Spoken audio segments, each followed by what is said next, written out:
ये सर्कस तब तक चलेगा जब तक जज साहब को मैं ये नहीं बता देती कि एंग्री बर्ड से आप बदल के हैप्पी बर्ड बन गए। लग गई वाट। तुम रेड को अपनी कहानी बताओ।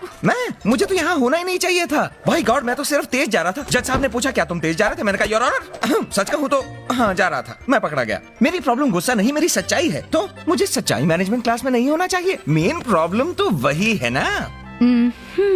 सिर्फ एक प्रॉब्लम है, तुम्हारी ये सच्चाई वाली प्रॉब्लम बिल्कुल झूठी है।